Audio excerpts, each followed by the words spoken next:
महाराज के समाधि दिवस पर हम ये भावना भाएं कि हे भगवान, जैसी उनकी समाधि हुई है वैसी हमारी समाधि भी हो।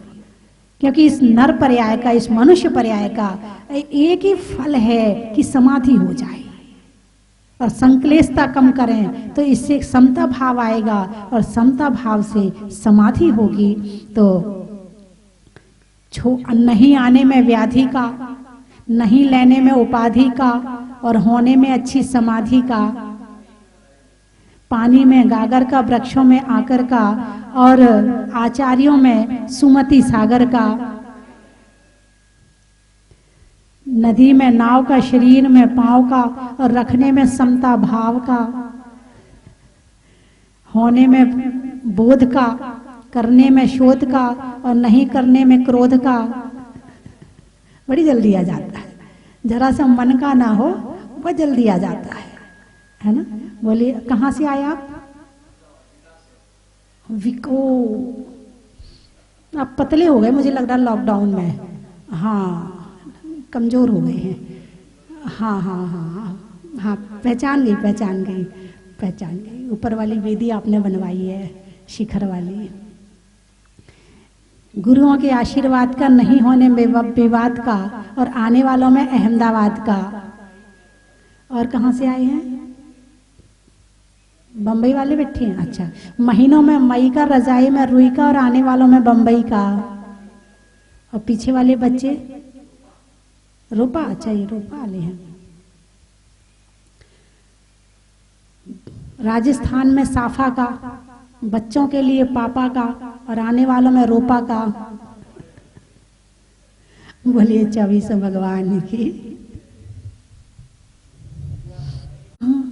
सिद्धेभ्यः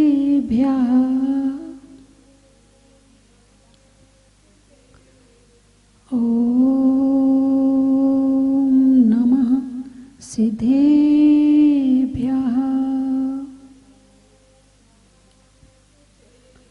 बोले खजराट श्री आदिनाथ भगवान की, भूगौरव से प्रकट श्री मुनि सुब्रतनाथ भगवान की, चिंतामणि श्री पार्शनाथ भगवान की, विश्ववन्नी श्री महावीर भगवान की, जिनवाणी माता की, परम पूज्य गुरुदेव श्री सन्मति सागर जी महाराज की, परम पूज्य गुरुदेव श्री ज्ञान सागर जी महाराज की।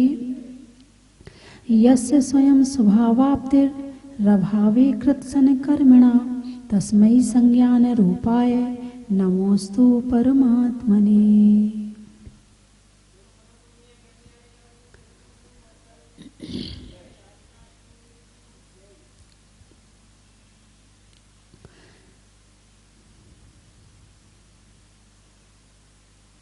उसका जाल हटा दे सिर का। बैठ जा। धर्म स्नेही बंधुओं, इष्टोपदेश की गाथा नंबर 17, जिसमें आचार्य पूज्यपाद स्वामी संसार के सुखों के विषय में सच्चाई बताते हैं। आरंभे तापकान प्राप्ता वा तृप्ति प्रतिपादिकान अन्ते सुदुच त्यजान कामान कामः कः सेविते सुधी। अर्थात जो संसार के भोग हैं, आरंभे आने के पहले कठिनाई से मिलते हैं, बड़ी मुश्किल से मिलते हैं, ताप देकर मिलते हैं, कष्ट देकर मिलते हैं। बिना कष्ट दिए संसार के भोगों की प्राप्ति नहीं होती है। सबसे पहले तो विचार करें कहाँ से शुरू होता है। धन से प्राप्त होते हैं भोग। धन कैसे मिल जाता है? धन ऐसे मिल जाता है कि कहीं जंगल में पड़ा हुआ मिल गया, हमने उठाया और इकट्ठा करा और अपने उसका खर्चा करते रहे। क्या धन ऐसे मिल जाता है? नहीं मिलता है। एक व्यक्ति कम से कम दिन में 8 घंटे, 10 घंटे मेहनत करता है तब कहीं जा कर के धन आता है, कम से कम। उससे ज़्यादा करे तो कोई बात नहीं है। पहले के लोग तो 8 घंटे 10 घंटे से ज़्यादा नहीं करते थे, मगर वर्तमान समय में आज के युवा 18 घंटे काम करते हैं। कितने? 18।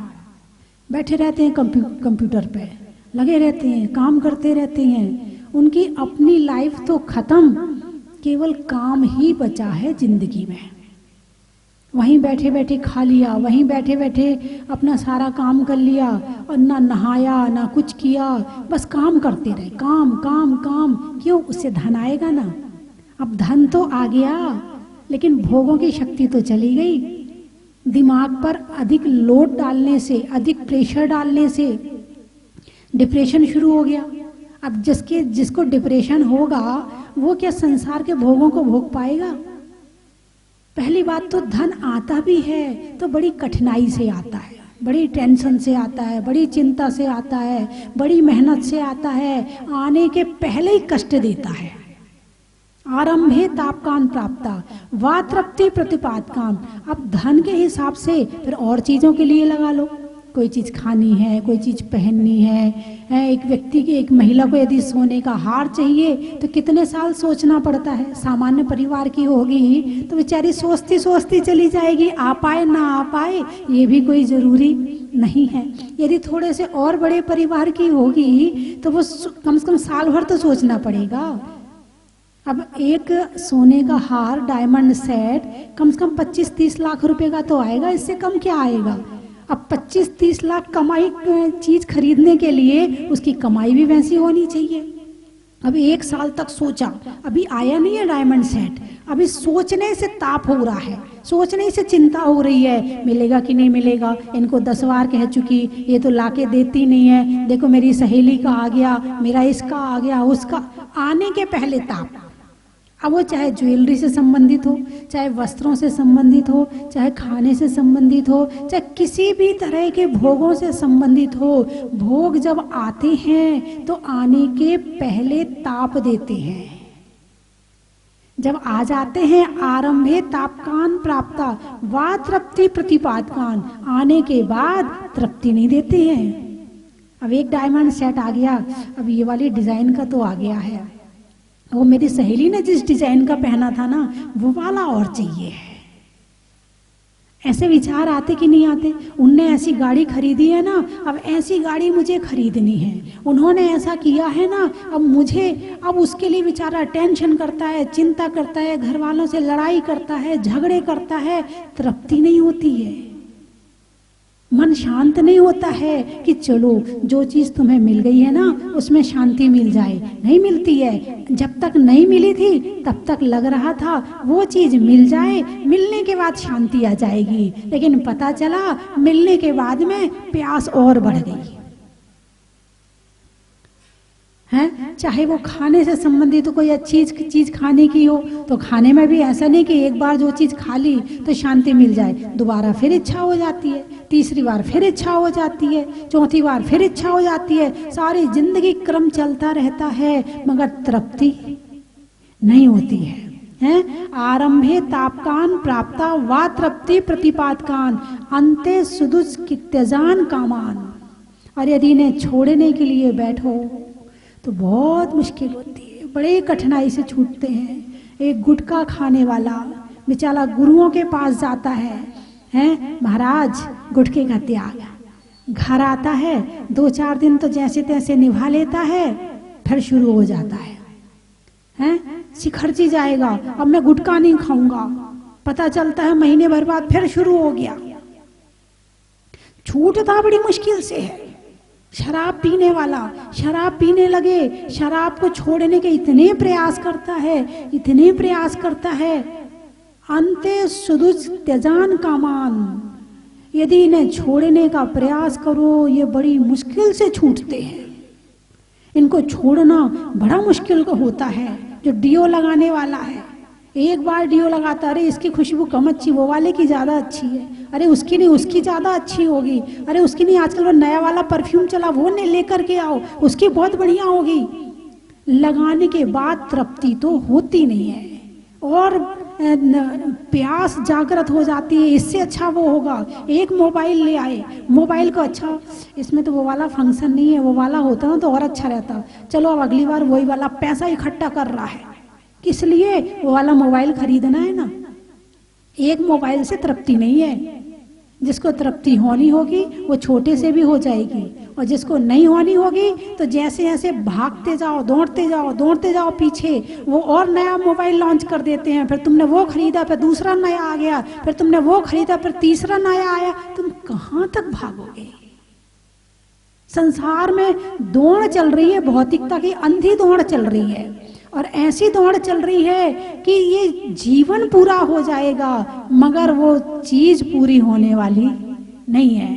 इनके नए नए प्रोडक्ट तो निकलते रहेंगे, नया नया निर्माण होता रहेगा, तुम कहाँ तक पकड़ने का प्रयास करोगे।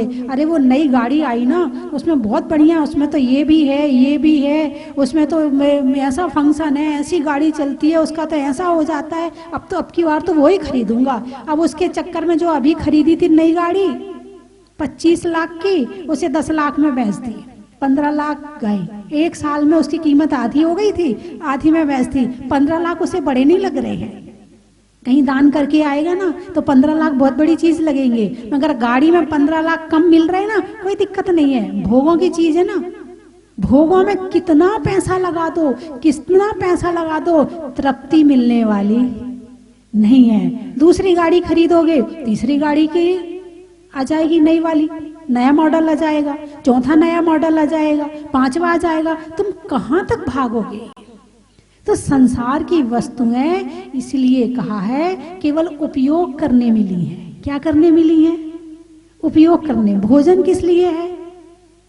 अरे बोलिए ना, पेट भरने के लिए। भोजन किस लिए है? पेट भरने के लिए। लेकिन जहां पर स्वाद शुरू हो जाए, जहां पर लड़ाई झगड़े शुरू हो जाए भोजन में, जहां पर भागम भाग शुरू हो जाए, उस होटल का नहीं उस होटल का खाना है, उस ढाबे का नहीं उस ढाबे का खाना है, ये भोग बन गया। ये क्या बन गया? ये भोग बन गया। पेट भरने के लिए खाना है, जो मिल गया सो खा लिया। भाई जो है बहुत बढ़िया है, तुमने जो बनाया बढ़िया बनाया, अच्छा बनाया है, पेट ही तो भरना है, लड़ाई झगड़ा नहीं कर रहा है। ये हो गया उपयोग।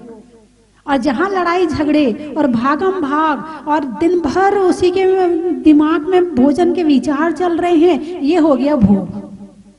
अब इसी तरह से भोजन के साथ साथ आंखों के विषयों को भी लगा लो, कानों के विषय को भी लगा लो, स्पर्शन इंद्री के भी विषय को लगा लो।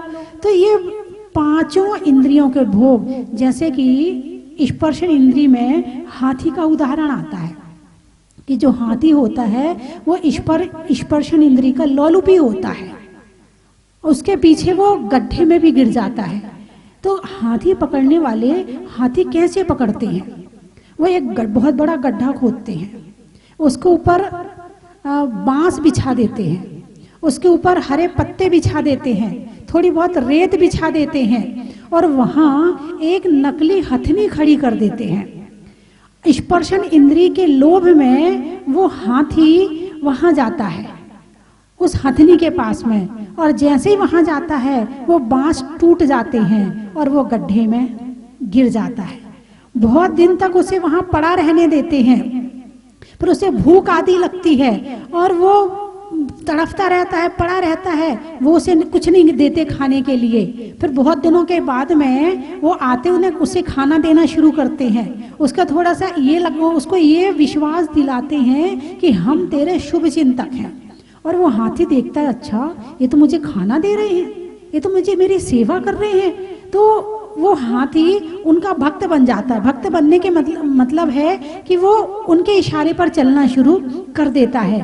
फिर वो उसे बाहर निकालते हैं और फिर उसके ऊपर बैठ के सवारी करते हैं। यानी एक इंद्री के वशीभूत हाथी भी गड्ढे में गिर जाता है। मछली है, मछली कैसे पकड़ते हैं? कांटा में आटा लगाते हैं, कांटा में आटा लगाते हैं, उसे डंडे में बांध के वो कांटा उसमें डालते हैं। कहाँ? तालाब में, नदी में, जहां भी डालते हो। और आटा खाने के लोभ में वो मछली वहां आती है और जैसे ही वो आटा खाने के लोभ में आती है, कांटे में फंस जाती है और अपनी जान गंवा देती है। रसना इंद्री के वशीभूत मछली ने अपनी जान गंवा दी है। स्पर्शन रसना घ्राण इंद्री, नाक का विषय भौरा है। भौरे को खुशबू बहुत पसंद होती है, बहुत पसंद होती है। यानी कि भौरा कमल पे ज्यादा जाकर बैठता है, फूलों पर ज्यादा मंडराता है। यही है ना, आपने देखा भी होगा बगीचे में बहुत सारे भौरे होते हैं। और वो भौरा, एक भौरा आया और बैठ गया, खुशबू ले रहा है, कमल पर बैठा हुआ है, आनंद आ रहा है। फिर दिन ढलने वाला है, जब सूर्य ढल जाता है तो कमल बंद हो जाता है और सूर्य उगता है तो कमल खिल जाता है। वो कहता अच्छा भी सूर्य तो है, और सूंघता है, बैठा बैठा सूंघता रहता, खुशबू लेता रहता, इतने में वो ये देखता सूरज डूब गया और कमल बंद हो गया। ओहो, अब कैसे निकले? वो कमल भौरे को कहा जाता है कि वो लकड़ी में भी छेद कर देता है। भौरा के जो कांटे वाटे जो भी उसके होते हैं इतने तीखे होते हैं कि वो लकड़ी में भी छेद कर सकता है। लेकिन खुशबू का लोभ इतना होता है कि वो कमल की कोमल पंखुड़ियों में छेद करके बाहर नहीं निकलता है, उसी के अंदर फंसा रहता है। सुबह हाथी आता है और आकर के सूंड में उसने अपना खींचा कमल को और खा गया। कौन सी इंद्री के वशीभूत? घ्राण इंद्री के वशीभूत। घ्राण, चक्षु, पतंगा जानते हो, नाम तो सुना होगा पतंगा का, है? तो पतंगा को जो रोशनी है वो बहुत पसंद होती है। और कौन सी वाली रोशनी? जो दीपक की रोशनी होती है। उसे लगता है इतनी सुंदर लगती है, इतनी सुंदर लगती है, वो दीपक की लौ से इतना आकर्षित होता है, इतना आकर्षित होता है कि वो लगता है उसे वो पकड़ ले जाके उसको। और जैसे ही वो दीपक की लौ को पकड़ने के लिए आता है और जल करके भस्म हो जाता है। कौन सी इंद्री? चक्षु इंद्री। कौन सी इंद्री? चक्षु इंद्री। कर्ण इंद्री सपेरा बीन बजाता है, हैं? और नाग निकल के दौड़ा चला आता है। और जैसे ही वो चला आता है वैसे ही वो जो सपेरा होता है उसके फण पे लकड़ी रखता है और यूं पकड़ के अपनी टोकनी में बंद कर लेता है। कौन सी इंद्री? कर्ण इंद्री। हिरण भी इसी तरह से मारा जाता है, उसे भी संगीत बहुत पसंद होता है और सुन करके दौड़ा चला आता है और वो पकड़ा जाता है, मारा जाता है। एक स्पर्शन इंद्री से हाथी गड्ढे में गिर जाता है, रसना इंद्री से मछली कांटे में फंस जाती है, घ्राण इंद्री से भौरा हाथी के पेट में चला जाता है, चक्षु इंद्री से पतंगा अपनी जान गंवा देता है, कर्ण इंद्री से नाग उसकी टोकरी में स्वतंत्र घूम रहा था, आजाद घूम रहा था, आराम से घूम रहा था। लेकिन जैसे ही वो कर्ण इंद्री के वशीभूत हुआ, टोकनी के अंदर बंद हो गया, उसकी अपनी लाइफ खत्म, अब परतंत्र हो गया वो। तो ये कहा है आचार्यों ने, जब एक एक इंद्री के वशीभूत होते हैं तो इंसान की जिंदगी पराधीन हो जाती है, जान चली जाती है। और मनुष्य तो पांचों इंद्रियों के भोगों को इस तरह भोग रहा है कि उनसे ज्यादा भोग रहा है। इसका क्या होगा? न इससे स्पर्शन इंद्री छूटती है, ना रसना इंद्री के भोग कम करता है, ना घ्राण इंद्री में कमी करना चाहता है, ना कर्ण इंद्री में, ना चक्षु इंद्री में, पांचों इंद्रियों के भोग भोग रहा है। कष्ट होने के बाद भी ये छोड़ने तैयार नहीं है। अच्छा, आप लोग इतने लोग बैठे हैं यहाँ पर, एक भी बता दे कि आप घर में बैठकर परम सुखी हैं? अरे बोलिए ना, कितने लोग हैं? हाथ उठाकर बता दें कि घर में रह के परम सुखी हैं, आपके पास कोई दुख नहीं है। ऐसा हो ही नहीं सकता है। काजल की कोठरी में कैसो भी सयान हो जाए, एक दाग लागे तो लागे जरूर है। कोई घर में रहकर ये कह दे कि मैं परम सुखी हूं, कह ही नहीं सकता, क्योंकि भोगों के साथ सुख का संबंध नहीं है। एक भ्रम है, एक ये लगता कि सुख है, लगता है। एक लगना और एक होना, दोनों में अंतर है, ध्यान रखना। सुख लगना और सुख होना, और तुम देखते अरे उसके पास में गाड़ी है, उसके पास में कोठी है, उसके पास में बंगला है, आपकी दृष्टि में सुखी है कि नहीं? आपके पास वो चीज नहीं है, बाई चांस आपके पास वो चीज नहीं है और उसके पास वो चीज है, तो आपकी दृष्टि में आपको क्या लग रहा है? वो सुखी है ना? अरे बोलिए ना, सुखी है ना? अब उससे जरा जाके पूछो, भाई तू सुखी है? वो कहेगा बस मैं ही जानता हूं मैं कितना सुखी हूं। एक कहेगा पत्नी से सुख दुखी हूं, एक कहेगा संसार में सुख सर्वदा नहीं काहू को दिखे, कोई तन दुखी कोई मन दुखी, कोई धन दुखी दिखे।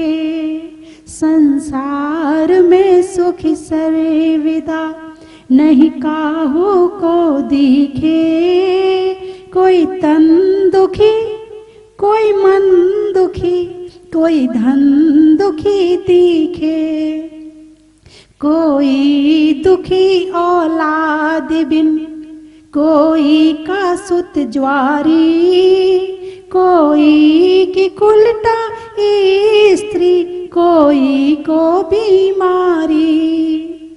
खाते दवा नित वैद्य की, क्या खाते दवा नित वैद्य की, नहीं फायदा दिखे।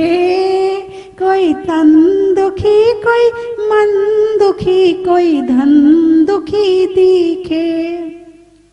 कोई हुकूमत दुखी, मेरी चलती नहीं है, कोई हुकूमत दुखी, कोई भूखा फिरता है, तन पर नहीं है वस्त्र, नंगे पांव फिरता है।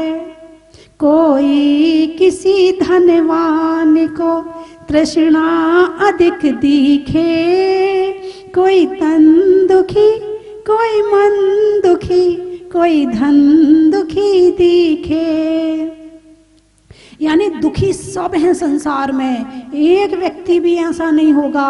तुम सोचो मुख्यमंत्री बन के बड़ा सुखी हो गया, अब उससे पूछो कि कितनी और दुख उसके साथ लग गए। तुम सोचो प्रधानमंत्री बन के बड़ा सुखी हो गया, अब उससे पूछो कि उसके साथ कितनी टेंशनें लगी हुई हैं। बात समझ में आई कि नहीं आई?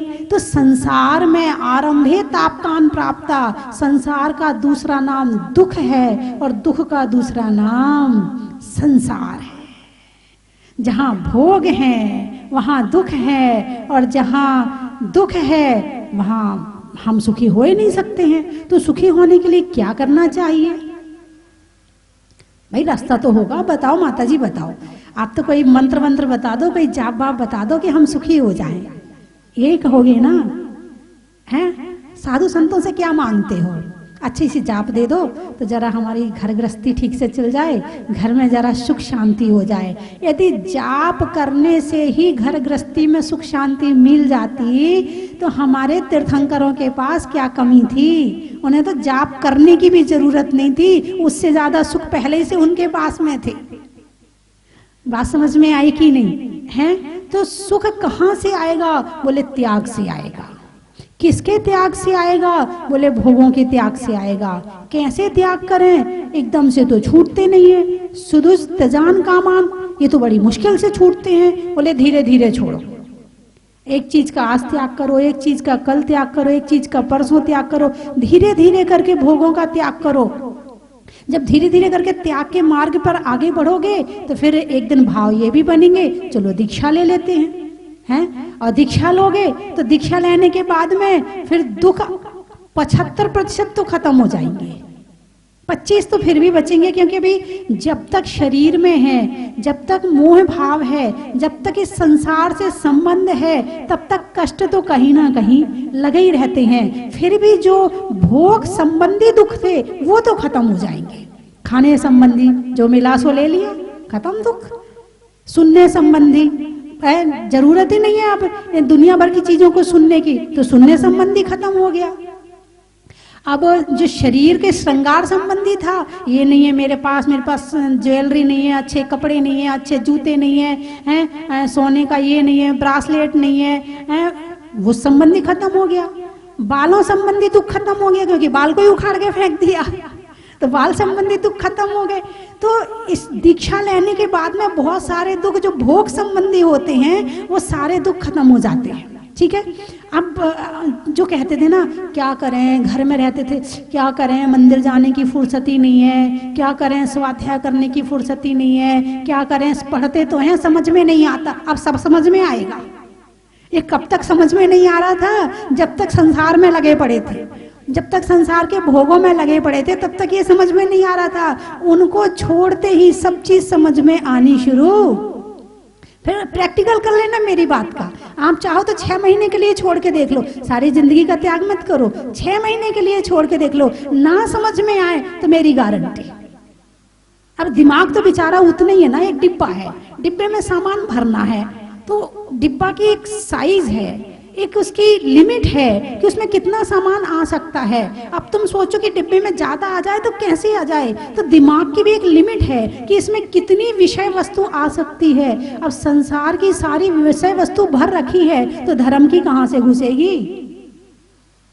बात समझ में आई कि नहीं आई? धर्म की कहां से घुसेगी? जब एक निकाल के खाली करोगे तभी तो वो दूसरी घुसेगी। तो दीक्षा आचार्य परम तपस्वी समाधि सम्राट आचार्य श्री सुमति सागर जी महाराज का कल समाधि दिवस था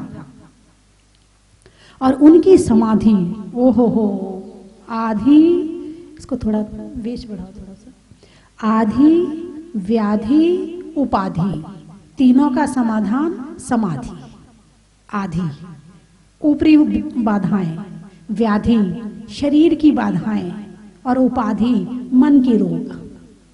समझ गए ना? आधि ऊपरी बाधाएं जो हमारे हाथ में नहीं है, व्याधि शरीर की बीमारियां और उपाधि यानी मन की बीमारी। मुझे ऐसा मिले, मैं ऐसा पद पाऊं, मैं ऐसा करूं, मुझे ऐसा माने, मुझे ऐसा जाने, लोग ऐसा समझे मुझे। उपाधि तीनों का समाधान, अरे बोलिए ना, समाधि। और समाधि सम्राट आचार्य श्री सुमति सागर जी महाराज की समाधि इतनी उत्कृष्ट हुई है, इतनी उत्कृष्ट हुई है कि शायद हमारी सोच से भी परे है। उन्हें कई दिन पहले मालूम हो गया था, 10 लाक्षणी के अनंत चतुर्दशी से उन्होंने कह दिया था कि अब मेरा अंतिम समय आ गया है। उन्हें पता चल गया था। उनकी तपस्या, उनके उपवास, उनकी शक्ति, उनका धर्म ध्यान, उनका स्वाध्याय से उन्हें इतना भाव ज्ञान हो गया था कि यदि वो कह देते थे कि इस व्यक्ति की समाधि 9 बजे होगी तो उसकी समाधि 9 बजे होती थी। उन्होंने अपने जीवन में बहुत समाधियां करवाई और इसका फल ये हुआ कि उनकी भी इतनी अच्छी समाधि हुई है। और जिसकी अच्छी समाधि हो जाती है, कम से कम 3 भाव और ज्यादा से ज्यादा 7-8 भाव में मोक्ष की प्राप्ति हो जाती है। उन्होंने बहुत त्यागी वृत्ति बनाए, बहुत प्रतिमाधारी बनाए, बहुत साधुओं को दीक्षा दी, बहुत संयम के मार्ग पर लगाए, स्वयं तपस्या करते रहे, औरों से करवाते रहे, स्वयं की समाधि की तैयारी करते रहे, औरों की समाधियां करवाते रहे, तो स्वयं की समाधि अत्यंत उत्कृष्ट हुई है। अंत समय जब उनकी समाधि होनी थी तो उसके 8 दिन पहले मैं भी उनके दर्शन करने गई थी। तो उन्होंने मुझसे कहा, जबकि वो बिल्कुल ठीक ठाक लग रहे थे, लग नहीं रहा था कि उनकी समाधि होने वाली है, तो बोले बस आशीर्वाद है, अब बिल्कुल मेरा समाधि का समय निकट आ गया है। तो मन में मैंने सोचा कि ऐसा तो कुछ लग नहीं रहा है। उस दिन मैंने उन्हें आहार भी दिया। उस दिन उन्होंने अन्न आखिरी बार लिया था। मैंने जो आहार दिया था, जब मैंने दीक्षा नहीं ली थी, तो उन्होंने वो अन्न जो है आखिरी बार लिया था। और उनके दांत इतने मजबूत, जब वो काढ़ी करते ना, जो कुछ घुस जाए अंदर खाने में, भोजन का तिनका आदि चला जाए तो निकालते हैं, उनके दांत देखे इतने मजबूत।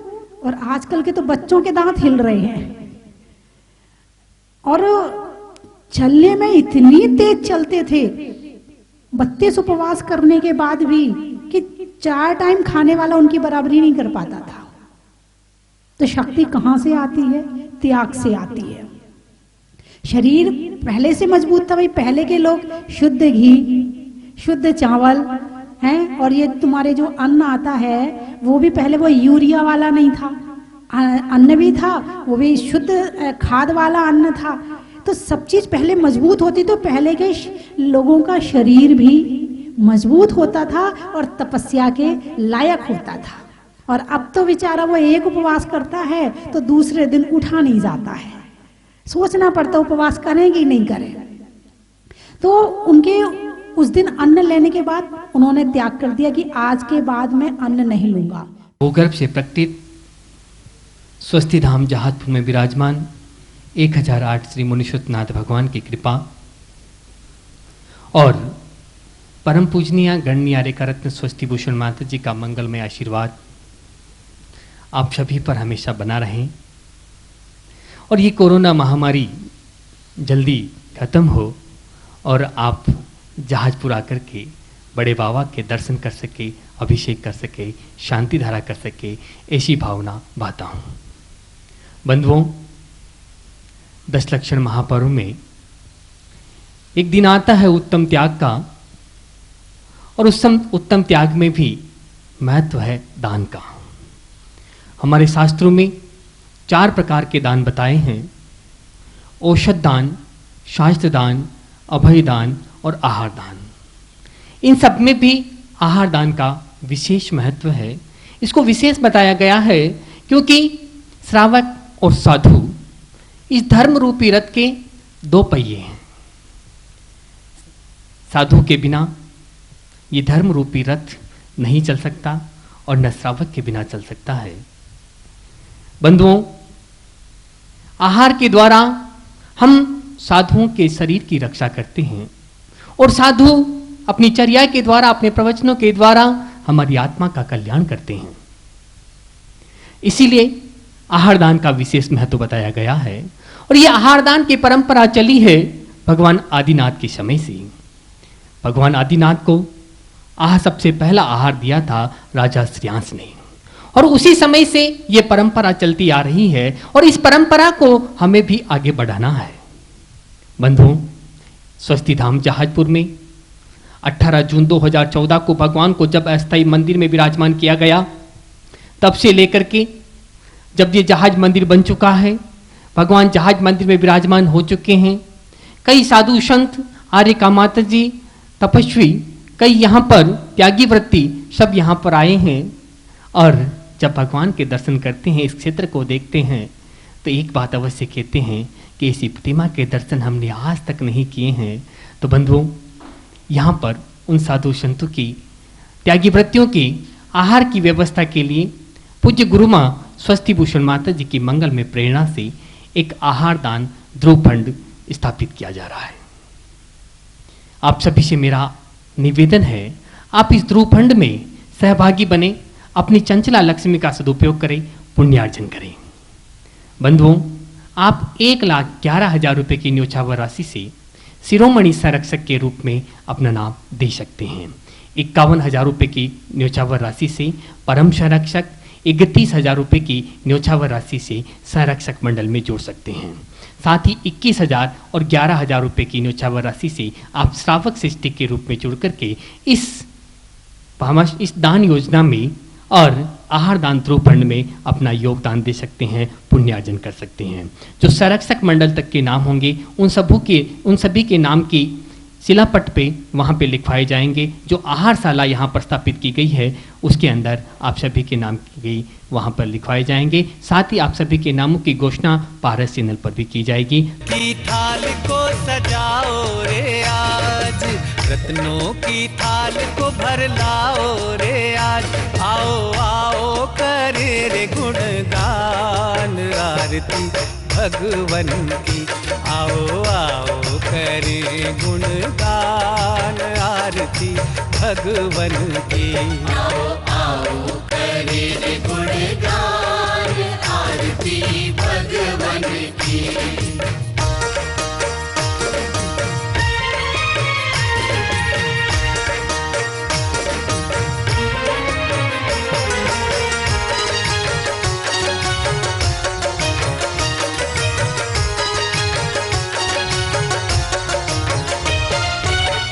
पिता सुमित्र के राज दुलारे, माँ पद्मा जी के नैनों के तारे। पिता सुमित्र के राज दुलारे, माँ पद्मा जी के नैनों के तारे। हर द्वार सजेगी बंधनवार, भगवान श्री मुनि सुव्रतनाथ की भक्ति में झूमेगा सारा संसार। श्री 1008 मुनि सुव्रतनाथ दिगंबर जैन अतिशय क्षेत्र स्वस्ति धाम जहाजपुर राजस्थान में 51 दिनों तक लगातार मनाया जाएगा परम विदुषी लेखिका गणिनी आर्यका श्री 105 स्वस्ति भूषण माताजी का 51वां भव्य अवतरण महामहोत्सव। शुभ दिवस 1 नवंबर 2020। इस पावन प्रसंग में 11 सितंबर से 31 अक्टूबर 2020 तक 51 दिन 51 मुनि सुव्रतनाथ विधान व शांति धारा आपके एवं आपके परिवार के नाम से न्यौछावर राशि 5100 रुपए। 51 दिन में 51 लाख जाप। आज ही निशुल्क रजिस्ट्रेशन कराएं। अपना और अपने शहर का नाम जाप की संख्या के साथ दिए गए नंबर पर व्हाट्सएप करें। महोत्सव में नृत्य, भक्ति, नाटिका मंचन, आकर्षक पुरस्कार लुभाएंगे भक्तों का मन। मुख्य आकर्षण में होगा 1 नवंबर 2020 को शुभकामना परिवार का राष्ट्रीय डिजिटल अधिवेशन। बैंक खाता विवरण निम्न प्रकार है। खाते का नाम श्री मुनि Suvratnath Digambar Jain Atishay Kshetra Swasti Dham Jahazpur. Punjab National Bank account number 874050000070। IFSC code PUN B0874-500। Bank of Baroda account number 0799010001768 IFSC code BARB 0JAHAJP। पुण्य कमाने का सुअवसर जाने नहीं दें। आज ही संपर्क करें।